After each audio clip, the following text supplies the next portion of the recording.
Hello everyone, welcome to UPSC Digital Library. Welcome to the complete course on Medieval Indian History. Medieval Indian History के complete course में आप सभी का स्वागत है. This is part 3 of chapter number 2 of Delhi Sultanate in which we are going to discuss about Khilji dynasty. इस तीसरे part में जो हमारे दूसरे चैप्टर दिल्ली सल्तनत का ये तीसरा वीडियो है, इसमें हम लोग खिलजी डायनेस्टी के बारे में बात करेंगे. तो आइए इस वीडियो को हम शुरू करते हैं. This is about me. हमने पिछले पार्ट्स में पॉलिटिकल हिस्ट्री की एक समरी देखी थी.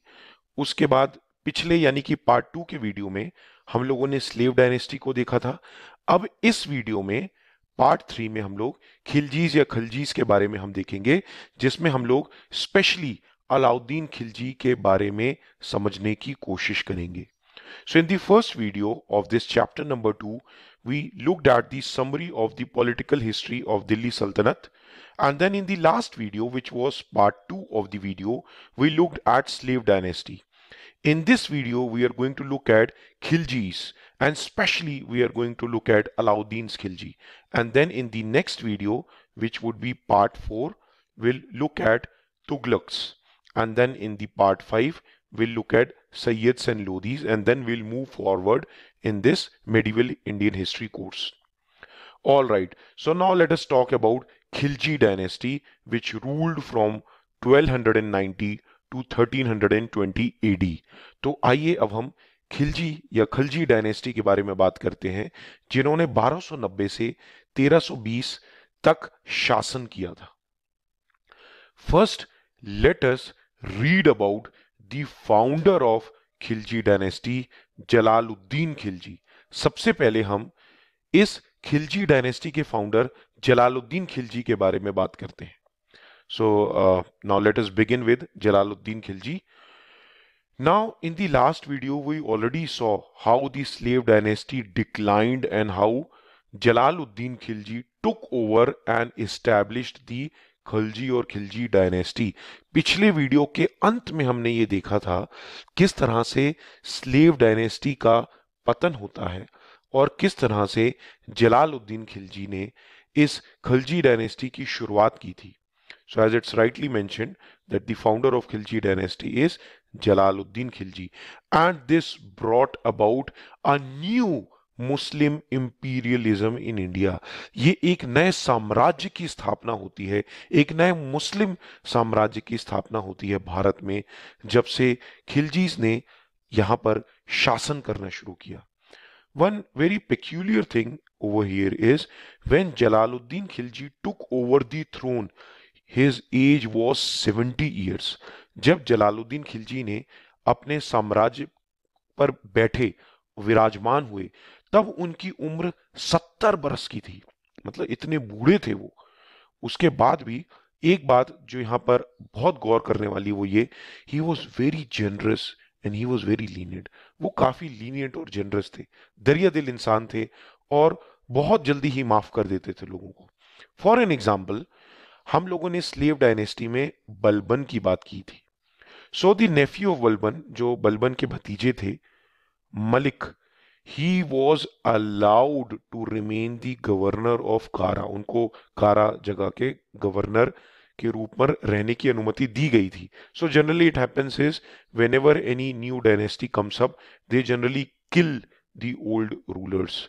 जनरली वो पुराने रूलर्स को मार देते हैं और अपने आदमियों को बिठा देते हैं. But over here we see that the nephew of Balban, Malik, was allowed to remain the governor of Kara.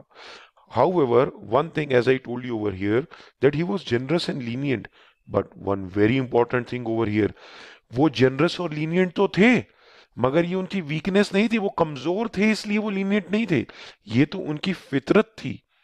So don't misunderstand that he was generous and lenient, so he was a weak ruler. No, he was a very strong ruler. All right. So, like for an instance, जैसे कि when Malik revolted, this revolt was suppressed. इस revolt को suppress कर दिया गया. However, he was pardoned because he was generous and lenient. Later on also, you guys will see over here, as it's mentioned, that when the robbers tried to loot the country, जो thugs आते हैं भारत में, भारत को लूटने की कोशिश करते हैं, they were given a severe warning but they were allowed to go back. So obviously पैसा उनसे वापस ले लिया गया और उनको एक चेतावनी दे करके बोल दिया गया कि आप हमारे देश से निकल जाइए। लेटर ऑन इन 1292 एडी जब मलिक ने दोबारा रिवोल्ट करने की कोशिश की, उस समय जलालुद्दीन खिलजी ने अपने दामाद अलाउद्दीन खिलजी को उनकी जगह बिठा दिया। So when the second time Malik tried to revolt, that time Jalaluddin Khilji he replaced Malik by his son in law Alauddin Khilji. तो स्वाभाविक सी बात है, बार बार अगर रिवोल्ट होगा तो बार बार थोड़ी माफी दी जाएगी। So this is the second time when Malik tried to revolt. So obviously the second time he was not spared, he was removed from this position and Jalaluddin, he replaced Malik by his son-in-law Alauddin Khilji. So what happened was in 1296, Alauddin, who was son-in-law of Jalaluddin, he took an expedition. वो एक expedition पर गए थे देवागिरी पर और वापस से कारा लौट कर आते हैं। But this time in 1296, when Alauddin came back from Devagiri to Kara, he murdered his father-in-law Jalaluddin Khilji and took over the throne of Delhi. तो जब वो लौट कर आते हैं, उन्होंने अपने ससुर या father in law Jalaluddin Khilji का मर्डर कर दिया और अब सर मतलब होता है उस गद्दी पर बैठ जाना जिसके वो वाजिब हकदार नहीं थे। He took over the throne of Delhi. So now, as he took over the throne of Delhi in 1296, so now we'll look at Alauddin Khilji. So this is how Alauddin Khilji looks like. All right. Now, Alauddin Khilji knew that he had lot of problems or he could face revenge from the nobles and amirs of Delhi. Alauddin Khilji को ये बात मालूम थी कि जो भी अमीर ज़ादे हैं या जो भी नोबल्स हैं, जो भी वजीर या मंत्री हैं वहां के, उनसे उनको सबसे ज्यादा खतरा है। So what he did was he started giving enormous gifts to the nobles and amirs to win them to his side. Alauddin Khilji ने बहुत बेशुमार दौलत लुटाई उन नोबल्स और अमीर्स के ऊपर ताकि वो उनको अपने तरफ खींच सके। But still, obviously, there would be a few nobles and amirs who would still oppose Alauddin Khilji. So those who still opposed him, they were punished severely. And obviously, many rules were framed to control the nobles. For an example, now these are very important things. Please do remember them.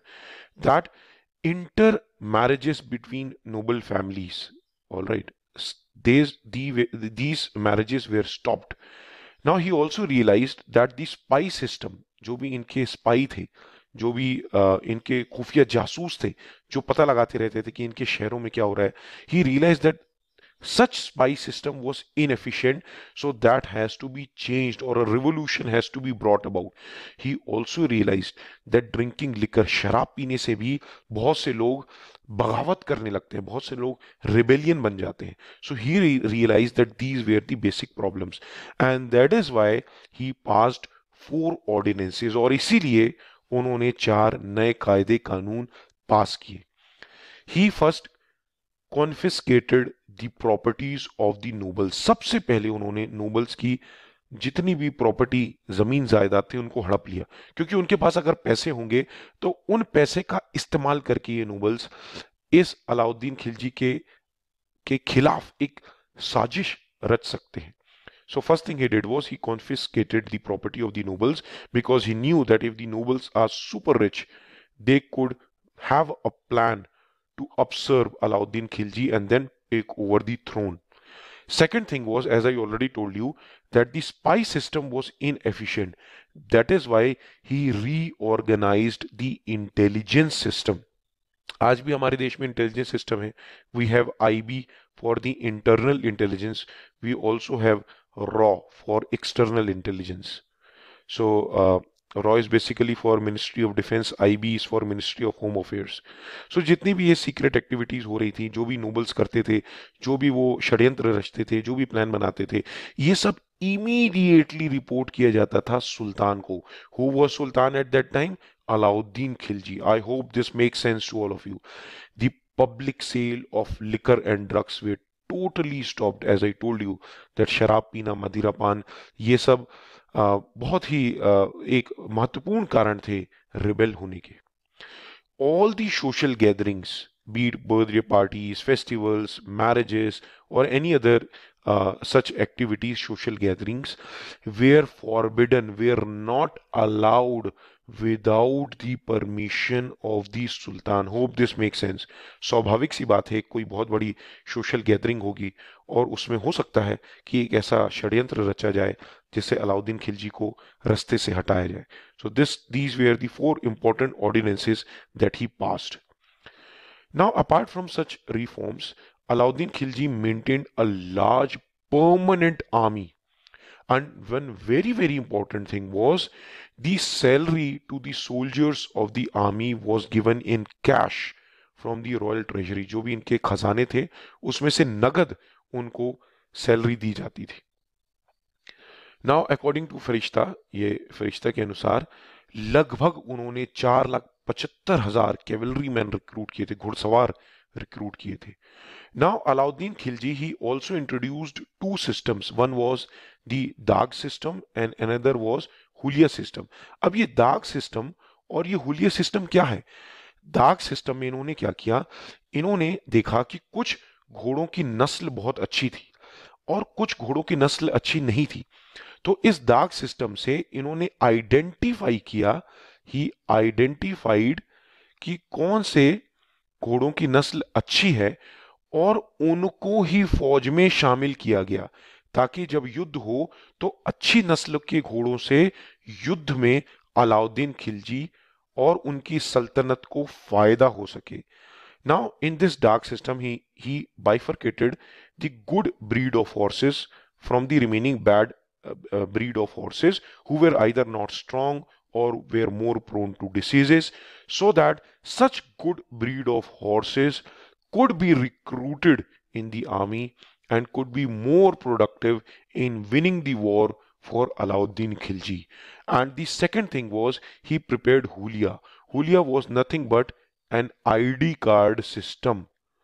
Now, with the help of this ID card system, which was for all the soldiers, he ensured that there was no spy system happening within his territory from the foreign intrusions. इन्होंने हुलिया system से ये तय किया कि सिर्फ इनके ही सिपाही इनकी फौज के अंदर हैं, कोई भी घुसपैठ ना हो सके इनकी फौज के अंदर. सोचिए ना, लाखों सिपाहियों के बीच में कोई भी घुस के बोले मैं भी सिपाही, भीड़ में कहाँ पता चलता है. So with the help of this hulia, only those who had an ID card were staying inside the barracks. All right. Obviously, to ensure the maximum efficiency, from time to time he used to take a review of the army. समय समय पर army का review लिया जाता था to make sure that they are war prepared, they are war ready, they can fight war anytime whenever any such intrusion takes place. As I already told you that paying salaries in cash was a very big reform. इससे किसी भी तरह का transparency थी, सबको ईमानदारी से सभी के सामने कैश में सैलरी दी जाती थी, तो कोई भी भेदभाव का सवाल ही नहीं था. And these where an important introduction of market reforms. अब दिल्ली की मैं बात कर रहा हूं जहां से वो राज करते थे. दिल्ली सल्तनत हम पढ़ रहे हैं, मत भूलिए. So we are studying Delhi Sultanate. So over here he established 4 separate markets. One was for grains, one was for cloth कपड़ों के लिए, for sugar चीनी के लिए, for dried fruits, for butter and oil. A third one was for horses, slaves and cattle, and fourth was for miscellaneous other commodities. So he established these 4 markets. Now each of these 4 markets was under the control of a high officer known as Shahnai-e-Mandi. Shahnai-e-Mandi. So he was a high officer. So one was for this, one was for this, one for this, and one for this. So there were 4 Shahnai-e-Mandi, high officers for each of such market. Now, the supply of grains was also ensured by holding the stocks in the storehouses. This is very important. अब जितने भी grains थे इनको government store houses में stock करके रखा जाता था ताकि इनकी काला बाजारी ना हो सके, to stop the black market. Like I will give you example right now. During such COVID time, you all know that the prices of various commodities are touching the sky. कितने ऐसे सामान हैं जिनके रेट कितने बढ़ गए हैं. यहां पर हम सिर्फ कोविड-19 से नहीं लड़ रहे हैं, हम इंसानियत से भी लड़ रहे हैं. आप देखेंगे कितने लोग हैं जो इस महामारी का नाजायज फायदा उठा रहे हैं. ऑक्सीजन सिलेंडर के रेट आसमान छू रहे हैं, इंजेक्शंस के रेट आसमान छू रहे हैं. आम जो चीजें हैं, गेहूं, सब्जियां, इनके रेट कितने महंगे हो गए हैं. तो उस सब काला बाजारी को रोकने के लिए गवर्नमेंट स्टोर हाउसेस में ये सारी चीजें रखी जाती थी. And there were strict regulations to fix the prices of all commodities, and there was a separate department known as Diwani Riyasat, who was directly under the officer of Naib Riyasat. And all the merchants, जितने भी दुकानदार थे, all of them have to get themselves registered under this market department. Very important thing. There were secret agents. मैंने आपको बताया था उन्होंने intelligence को स्ट्रॉन्ग किया था. Munhians. So such secret agents were known as Munhians, who used to report to the Sultan about the functioning of these markets. ये market कैसे काम कर रहे हैं, इसकी खुफिया खबर ये मुनियंस सुल्तान तक पहुंचाते थे. Sultan at times also used to send slave boys to buy various commodities to check the prices. कभी कभी अपने ये स्लेव्स को, अपने नौकरों को भेजते थे, अच्छा जाओ जाकर मंडी से सामान खरीद कर लाओ ताकि पता चल सके कि उनका उनका मार्केट प्राइस इस समय क्या है. Those who used to violate such regulations, they were severely punished. And if at any case any shopkeeper used to charge a higher price or try to cheat by using false weights, नकली wait लगाकर या मिलावट करके या ऐसी कोई भी गलत काम किए जाते थे किसी भी शॉपकीपर या दुकानदार के द्वारा, they were given harsh punishments. And as a result, even though if any famine और कोई भी ऐसा disaster भी आता था, that time also prices were maintained. So this was very good thing or good reforms done by Alauddin Khilji. अब ये तो दिल्ली की बात हो गई. उनके जो भी प्रोविंसेस थे या उनके साम्राज्य में बाकी और भी जो छोटे छोटे शहर थे, वहां पर भी ये सारी चीजें लागू की जाती थी या नहीं ये तो नहीं मालूम, मगर दिल्ली में तो ये लागू होता था जहां पर बैठकर अलाउद्दीन खिलजी शासन करते थे. Now for land revenue also he took some important steps. Now he was one of the first sultans of Delhi who ordered the measurement of land. तो जितने भी जमीनें हैं लोगों के पास उसका मेजरमेंट किया जाएगा और उसी के अनुपात में उनसे लैंड टैक्स भी वसूला जाएगा. So he was one of the first sultans who ordered the measurement of land, and he ensured that even big landlords, everybody was paying the land tax, and the land revenue was collected in cash, and such cash was used later on to pay the salaries of the soldiers. And this kind of land revenue reform provided a basis or a foundation for future reforms for Sher Shah and Akbar. So this was the first such land tax reform which was started by Alauddin Khilji. Now, very important thing, आपने slave dynasty में देखा होगा, you guys might have seen in the slave dynasty that Mongols used to come and attack us. Now, in Alauddin Khilji's case, he sent his army 6 times against the Mongols. First 2 times were successful, but the third time, the Khwaja invader from Mongol, he came up to Delhi, but it was prevented. The next 3 Mongol invasions were also dealt with severely, and thousands of Mongols were killed. So as you guys can see, Alauddin Khilji was a very strong ruler. The northwest frontier, जहां से वो Mongol आते थे, it was fortified, उसको किला बंद कर दिया गया था, and Ghazi Malik was appointed as the warden to take care of that frontier. Warden in the sense, you guys can say as a commander for that northwest or a governor to ensure that no such further intrusion takes place from the Mongol. Hope this makes sense to all of you. All right. Apart from that, he took many military conquests also against Gujarat, Mewar, and in the south also, in the Deccan also. Deccan means south. He sent Nusrat Khan and Ulugh Khan to capture Gujarat in 1299. And when Nusrat Khan and Ulugh Khan went to Gujarat, so the rulers, the king of Gujarat and his daughter, they escaped while the queen was caught.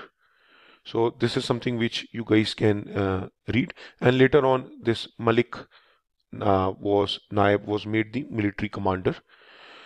Now Alauddin also marched against Ranthambore, और 3 महीने तक युद्ध चलने के बाद वहां पर अलाउद्दीन खिलजी ने वहां पर भी कब्जा कर लिया. And the Rajput women over there, they committed suicide which was also known as jauhar और सेल्फ इमोलेशन. उन्होंने खुद को जला लिया. अब आप लोगों ने पद्मावती शायद मूवी देखी होगी, तो उसमें भी ऐसी कुछ चीजें होती हैं. So the Alauddin turned against Chittor. It was a powerful state of Rajasthan. So ये भी कई महीनों तक ये जंग चलती रही. This fight also lasted for several months. Finally, in 1303, Alauddin Khilji, he stormed the Chittor fort. Raja Ratan Singh and his soldiers, though they fought very bravely, but later on they submitted. The Rajput women, including Rani Padmavati, performed जौहर. उन्होंने जौहर यानी कि अपने आप को जला लिया जब अलाउद्दीन खिलजी ने इस फोर्ट पर आक्रमण कर दिया और राजा रतन सिंह और उनके सिपाहियों की हार हो जाती है. And even in this book Padmavat, written by Jayasi, this Padmavati episode is graphically also mentioned. All right. So even the Alauddin Khilji, he had great achievements in the south also. उन्होंने देवागिरी के यादवास, काकतियास, वारंगल और होयसालास of द्वारसा मुद्रा, पांड्यास और मदुरा, इन सब के against भी लड़ाई लड़ी. और मलिक कफूर को भेजा था देवागिरी में लड़ने के लिए अगेंस्ट रामचंद्र देवा, हु सबमिटेड, जिसने हार मान ली थी और काफी दौलत अलाउद्दीन खिलजी को भेजी थी. मलिक कफूर ने वारंगल के अगेंस्ट भी कैंपेन किया था 1309 में. उसके बाद उनके जो वारंगल के जो रूलर थे देवा, वो भी हार जाते हैं और उन्होंने भी काफी, वहां से भी काफी पैसा वसूल किया जाता है. तो ये आप देख सकते हैं किस तरह से इन्होंने डेक्कन या साउथ में भी किस तरह से उन्होंने अपना आक्रमण किया था. इवन होयसाला के जो रूलर थे द्वारसा मुद्रा और उसके बाद फिर वीर बल्ला, उनको भी टारगेट किया गया था, उनको भी हराया गया था. यहाँ तक कि पांड्यास को भी, मदुराई के, उनको भी हराया गया था. और वहाँ के जो राजा वीर पांड्या थे वो मदुराई से भाग जाते हैं और वहां से भी काफी दौलत निकाल ली जाती है और दिल्ली पहुंचाई जाती है. 1316 में, इन 1316, अलाउद्दीन खिलजी की मृत्यु हो जाती है, उनकी डेथ हो जाती है. अब बहुत इंपॉर्टेंट बात जो यहाँ आपको समझनी है, ये जो सुल्तान थे ये इलिटरेट थे, पढ़े लिखे नहीं थे, लेकिन उसके बाद भी आपने देखा कि कितना बड़ा उन्होंने शासन किया. और कई पोएट्स को, जैसे अमीर खुसराऊ, अमीर हसन, इनको वो पेट्रोनाइज करते थे, इनको वो काफी मानते थे, उनको काफी अपने राज घराने में वहां उनको रखा. He also build a famous gateway known as Alai Darwaza. बहुत इंपॉर्टेंट है, अलाई दरवाजा का उन्होंने गेटवे बनाया. और एक नई कैपिटल सिरी भी बनाई थी उन्होंने, जो कि दिल्ली के ही पास थी. और अगर आप लोग एनसीईआरटी पढ़ेंगे वहां आपको पता चलेगा कि लोगों को वहां से सिरी भेज दिया था, वापस बाद में दिल्ली बुला लिया था. So that is what happened. जब एक महामारी फैलती है उस समय वो सिरी भेजते हैं लोगों की सुरक्षा के लिए. मुबारक शाह और खुसरू शाह जो थे वो सक्सेसर थे अलाउद्दीन खिलजी के. मगर जो गाजी मलिक थे, जो गवर्नर थे दीपालपुर के, उन्होंने खुसरू शाह जो सुल्तान बन जाते हैं उसको मार देते हैं और दिल्ली के राजा बन जाते हैं. ये हम अगले चैप्टर में देखेंगे कि कैसे गाजी मलिक जो थे उन्होंने खुसरू शाह को हरा दिया और एक नया टाइटल अपने आप को दिया, घियासुद्दीन तुगलक, 1320 में. और यहां से तुगलक डायनेस्टी की शुरुआत होगी. तो अगले वीडियो में हम लोग तुगलक डायनेस्टी की बात करेंगे. अगले वीडियो में तुगलक में मोहम्मद बिन तुगलक के बारे में बात करेंगे, फिरोज शाह तुगलक के बारे में भी बात होगी, घियासुद्दीन तुगलक. अभी हमने देखा कि किस तरह उन्होंने दिल्ली पर अपना शासन जमा लिया. तो ये बातें होंगी अगले वीडियो में, जो कि पार्ट 4 ऑफ द वीडियो होगा. और आखिरी वीडियो में सैयद सर लोधीज की बात होगी. इस वीडियो को आप प्लीज जरूर लाइक करें और अपने दोस्तों के साथ शेयर करें। आप कमेंट करके भी ज़रूर बताया करें आपको ये वीडियो कैसा लगा, ये मुझे मोटिवेट करेगा और नए वीडियोस लाने में। और जब आप वीडियो को लाइक करते हैं और कमेंट करते हैं, उससे वीडियो की रैंकिंग इंप्रूव होती है, इससे वीडियो सजेशंस में जाने लगेगा यूट्यूब में, और नए बच्चे जो कोचिंग नहीं अफोर्ड कर पा रहे हैं उन तक भी वीडियोस पहुंच पाएंगे। Thank you everybody for watching. God bless you.